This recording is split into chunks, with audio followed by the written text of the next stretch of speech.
Now, moving to the second part of this chapter, evolution. Over here, first the theory of origin of life. There were many theories, but the first one, which is proposed by Haldane, who was a British scientist in the year 1929, we believe in his theory, and his theory was all about abiogenesis first, but biogenesis ever since. Abiogenesis first, but biogenesis ever since. What is this all about?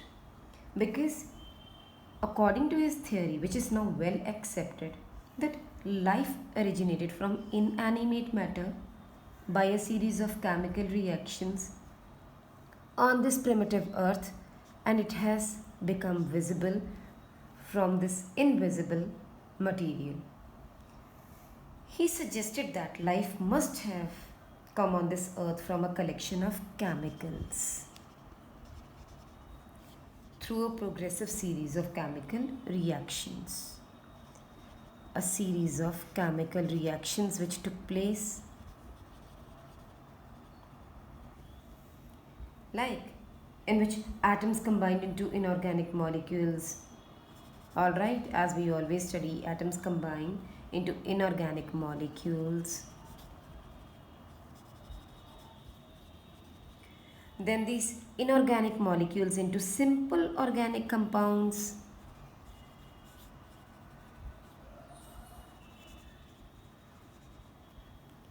And these simple inorganic organic compounds into complex organic compounds.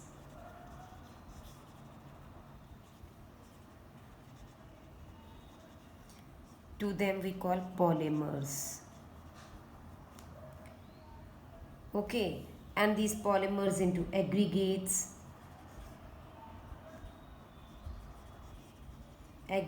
which finally organize themselves into living matter.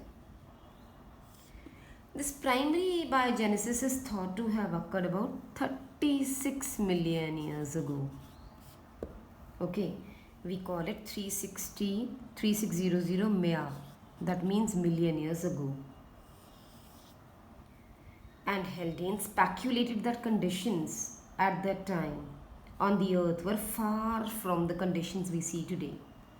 The atmosphere, it was highly reducing, oxygen was not available. So he carried out a kind of simulated experiment, but he could not explain it properly. So the earliest molecules which were there and how they all reacted, all this theory were proposed by then Miller and Urey.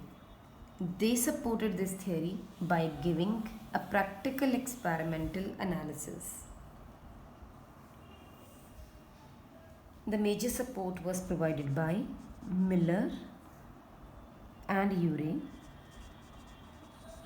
In 1953, they conducted this experiment, a simulated experiment, to show the synthesis of organic compounds from inorganic matter. What they did, they designed a glass chamber and simulated the conditions that thought to have existed on the primitive earth. Like, let's try to draw what exactly he did. He made a kind of chamber in which this is a stand onto which he fixed his glass chamber, connected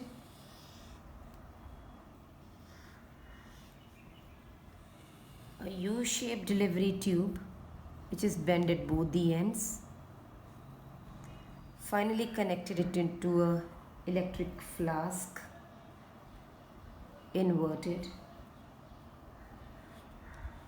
and a cooling jacket is provided here.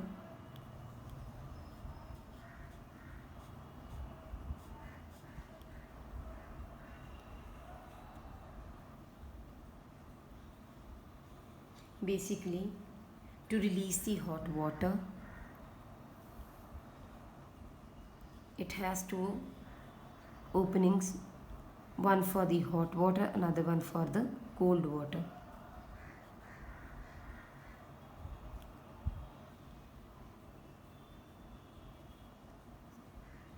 This way. Then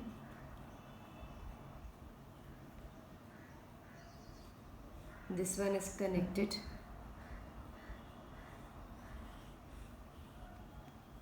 to a pipe like this, which enters into the funnel,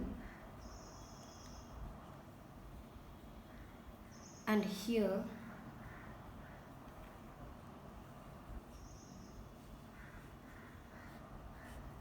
we insert a jet plug so that in case the atmospheric pressure needs to be reduced, which can be done easily.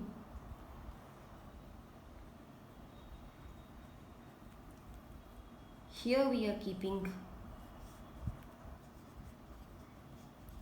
boiled water. This is a hot plate onto which it is kept. Then automatically what rises up is water vapors. Water vapors, these are supposed to rise up. And here we connect it to a vacuum pump. Why? Because at that time the condition says it is all a reduced atmosphere without oxygen, so we cannot allow the natural gases to prevail in. So we need to remove those natural gases or original air and introduce the gas mixture which was present at that early atmosphere. So this is connected to a vacuum pump. Then automatically the water vapors, they are supposed to go here and enter the gas flask, where generally the electric discharge takes place with the help of a sparker or an electrode. This is an electrode which is called a sparker, and the gaseous mixture which we are showing here is hydrogen,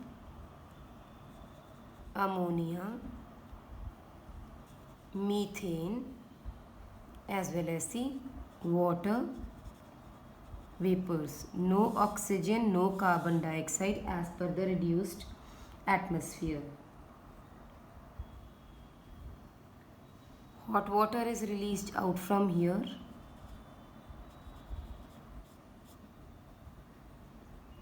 As this is the cooling jacket, so cold water is introduced.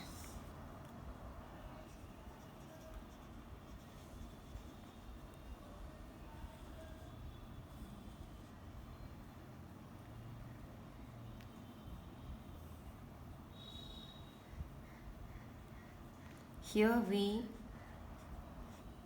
introduce a stopcock. What for? This stopcock is basically for drawing the liquid for test, and this water which is here, it contains organic compounds once the experiment is done, so which is taken out for testing also. That's why we use the stopcock here. Now this is the stopcock.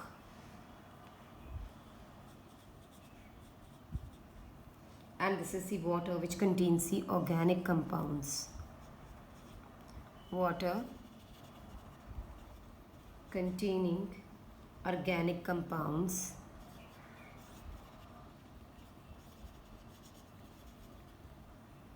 at the end of experimental run.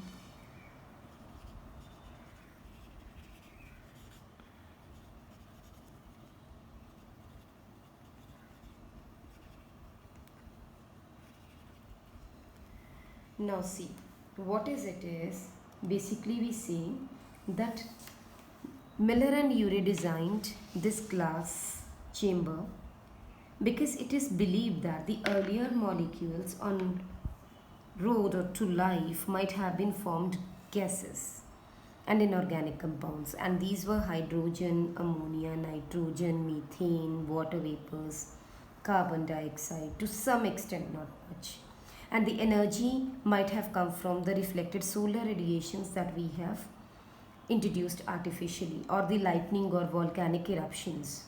These primitive organisms, right, these interacted with each other and formed simple organic compounds, mainly sugar, fatty acid, glycerol, amino acids, and energy was provided by the solar radiations again and again, and electrical discharge maybe. The reaction that led to the formation of organic compound occurred in the primitive atmosphere, but mainly in the oceans. Why? Because the absence of life and reducing atmosphere preserved these compounds long enough, right? And this was not possible in the hot lava place. It is possible only in water, that where we could detect certain organic compounds. So mainly it's the ocean where these traces are found. And major supporter is Miller and Urey. They formulated such experiment. They simulated the conditions that thought to have existed on the primitive earth. They circulated a mixture of methane, ammonia, hydrogen in a ratio, and water vapors, and these gases were believed to prevail in the primitive earth that time, and mixture was maintained at a temperature just below 100 degrees Celsius. They provided energy for interaction with the help of this electrode. These are the electric sparks in the gas flask. At the end of the week, what did they observe? That 15% of the carbon, where is the carbon source? This is the carbon source. 15% of this carbon had been converted to simple organic compounds such as amino acids, simple sugars, purine, pyrimidine. Amino acids, simple sugar, purine, and pyrimidine. These are the bases in DNA. Alright, so these simple organic compounds interacted in the ocean to form the complex organic polymers. These were simple. They might have interacted to form the complex polymers such as polysaccharides, polypeptides, proteins, lipids, nucleotides. We'll write one example like proteins, lipids, right? And these polymers, due to intermolecular interaction, formed larger colloidal aggregates which later organized into the living matter.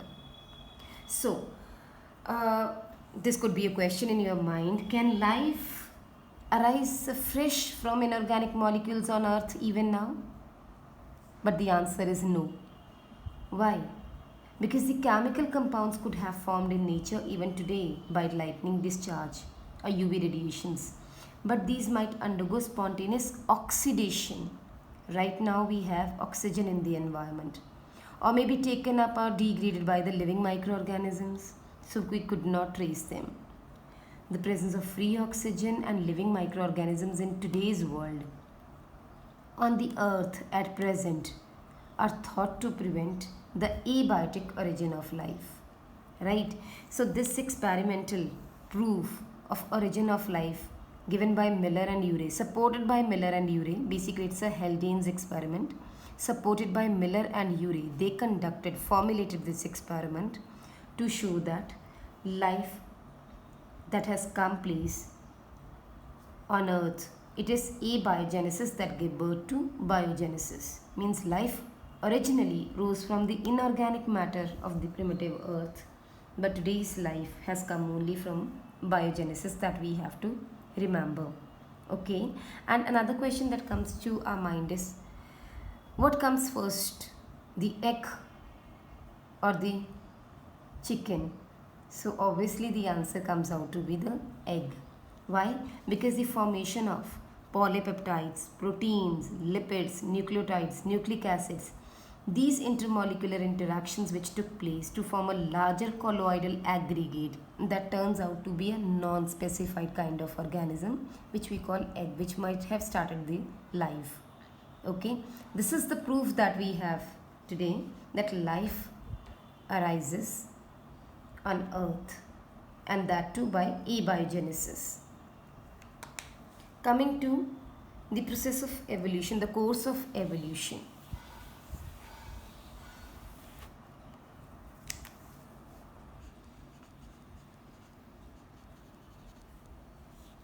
What questions come to our mind when we talk about evolution? First of all, how and from where did all such variety of organisms came to exist on earth, right? And how did we evolve, the human beings evolve? There are gradual changes that always take place from the beginning of the life, and this is called evolution. Evolution means the gradual changes which are taking place every day. And the concept of organic evolution,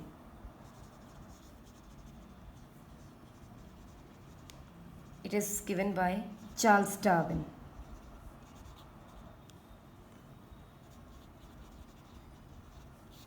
He gave the concept of organic evolution, which simply means descent with modification.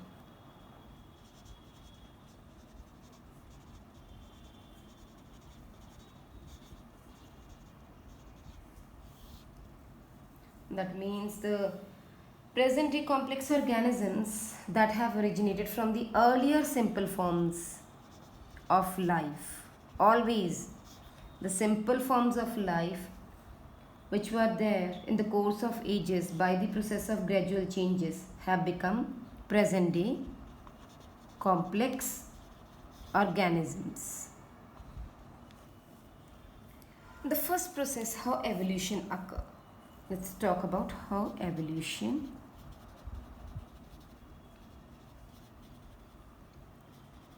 occurs.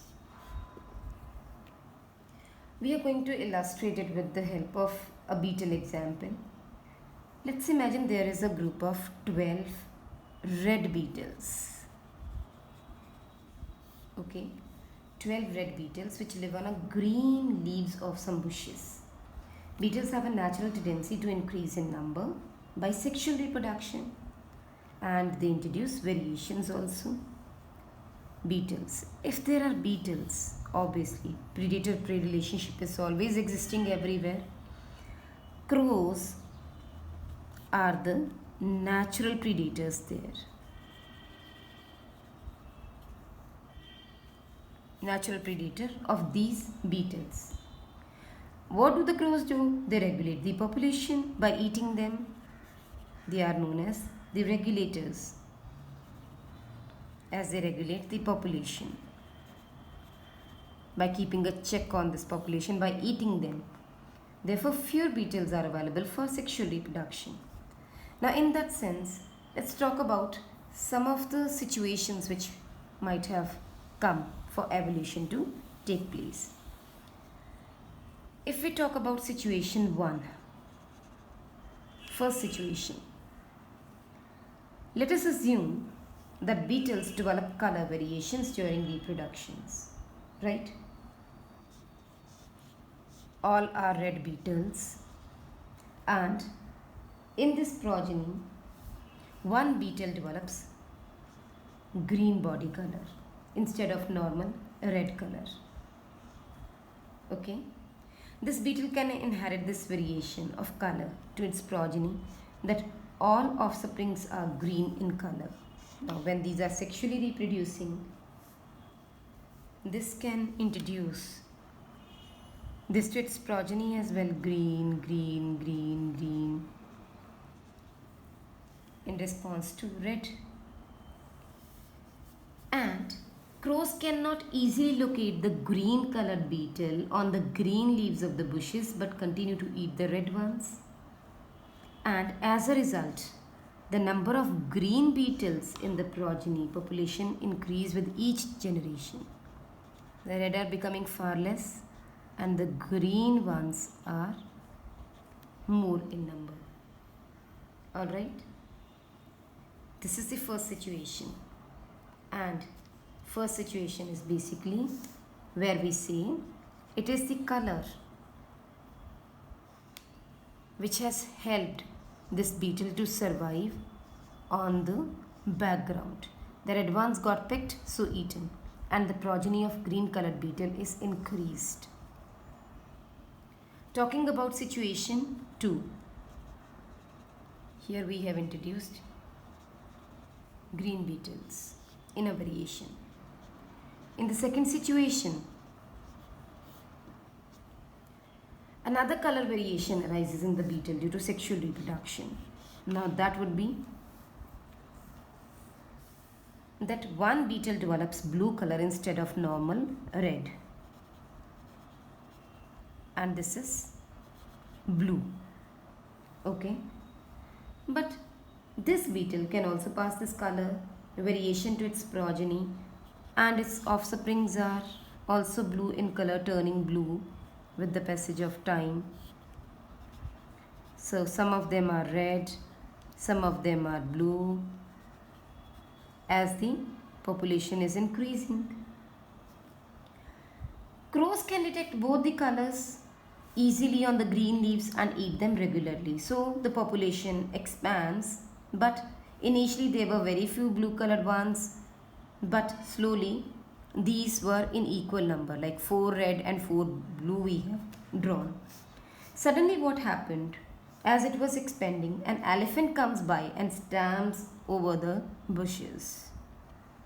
Ultimately, what happened? Where the beetles were living, the elephant came and stamps on the bushes.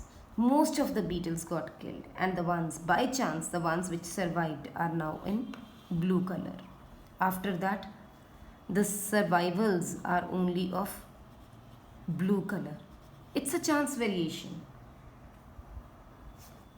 By chance, the survived ones are blue only. The population again slowly expands and will contain most of the blue ones over a period of time. When we look at these two situations, what is the interesting differences? Here, natural selection is exerted by the crows.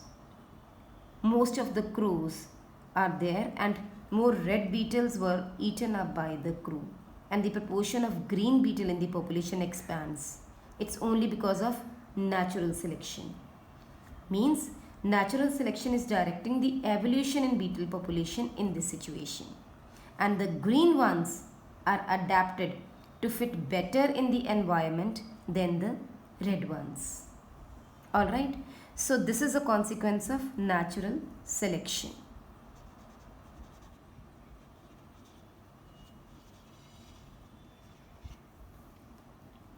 What is natural selection? It is the phenomena where nature in the wild select traits favorable to the species of its environment. Let's consider the second situation. Here also we can see a color variation which gave no survival advantage. This blue color gave no survival advantage.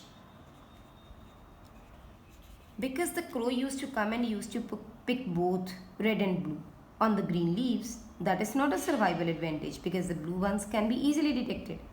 However, a simple accident, that is stamping by the elephant foot, that has killed majority of the red colored beetles from the population, and survival of more blue in the population changed the color characteristics from normal to blue over a period of time. Had the beetle population been very large, the accident would not have caused major havoc, then this would have not been the situation. But since it happened that the elephant's foot stamped, and automatically the population, the progeny of the red beetles got wiped off. Not exactly wiped off, reduced. Reduced to such an extent that only the blue ones are surviving. So even if this gives no survival advantage, but the population has changed from red to blue without any survival advantage, but the color variation has come.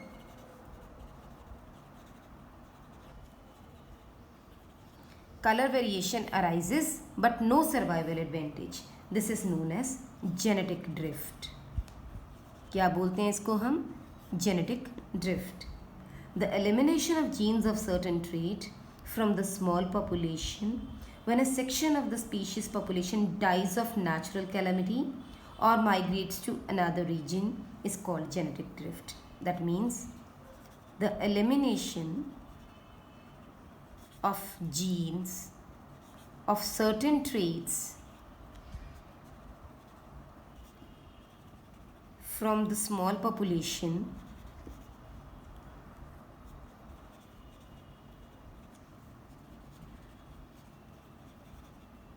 when a section of the species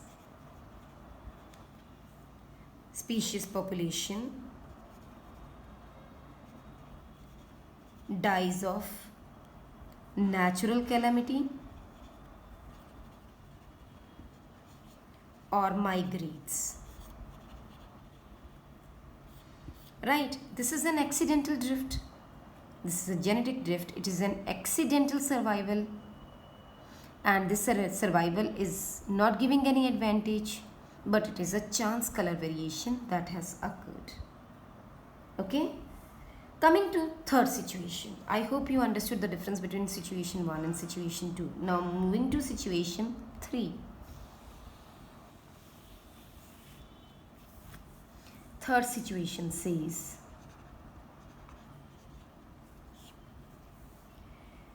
as the beetle population starts expanding by sexual reproduction, all are red. We have started with red, so we are considering red.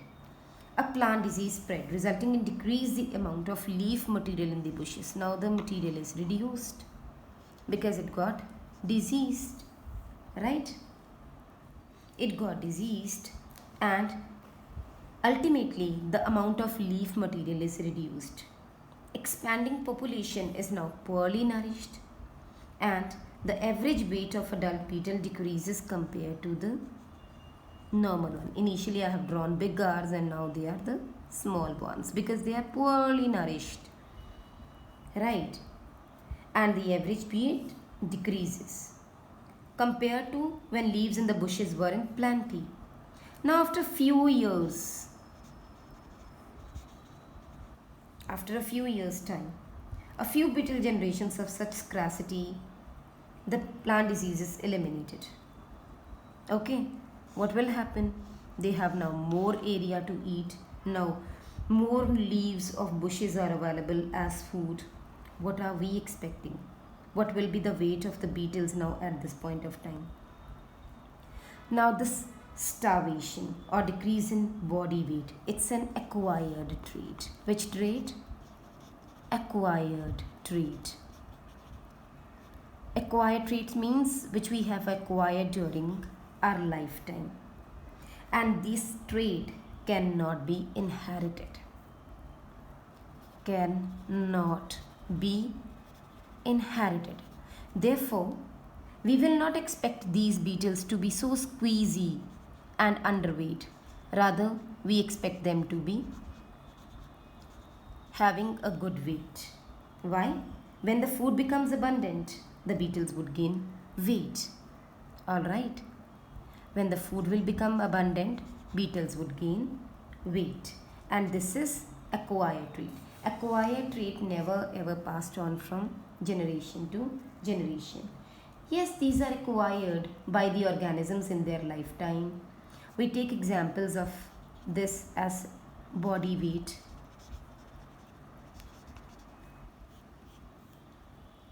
Which, like here, the body weight of beetles, which has reduced due to starvation.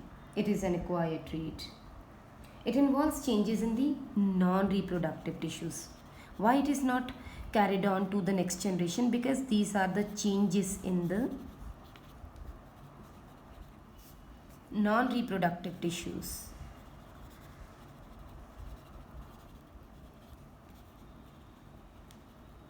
Which are caused by the environmental factors. It will not bring any change in the DNA.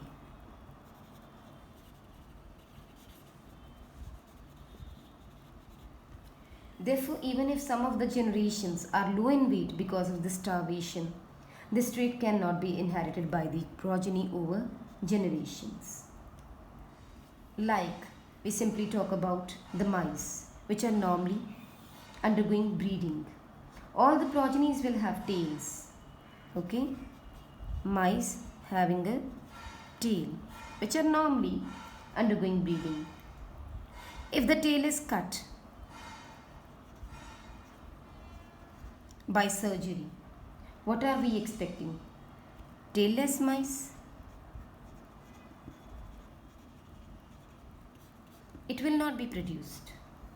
It is so because the removal of the tail during the lifetime, it is an acquired character. Like someone got hurt in an accident or lost an arm. It is not that it will be passed on to the next generation because it is an acquired trait. Okay? And it will not bring any change in the DNA of the germ cell of the mice. No change in the DNA or the germ cells. Now, these examples prove the importance of heredity and genetics in understanding evolution and how it helps us to distinguish acquired trait from inherited trait. Now, what is an inherited trait?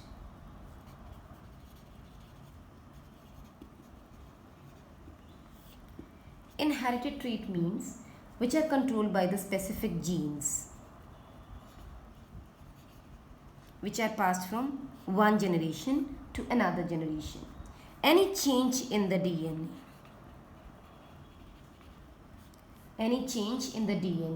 will be passed on through germ cells. It goes to the germ cells and finally to the progeny. Right? One after the other. And once this is happening, changes in the DNA acquired by the germ cells passing on to the progeny, these introduce variations. What do these introduce? Variations. Taking an example of skin color, eye color, form of hair. These are inherited traits in human beings. Height of plant, pea plant, the color of the seed, color of the flower, shape of the seed. These are the examples of inherited traits. Understood?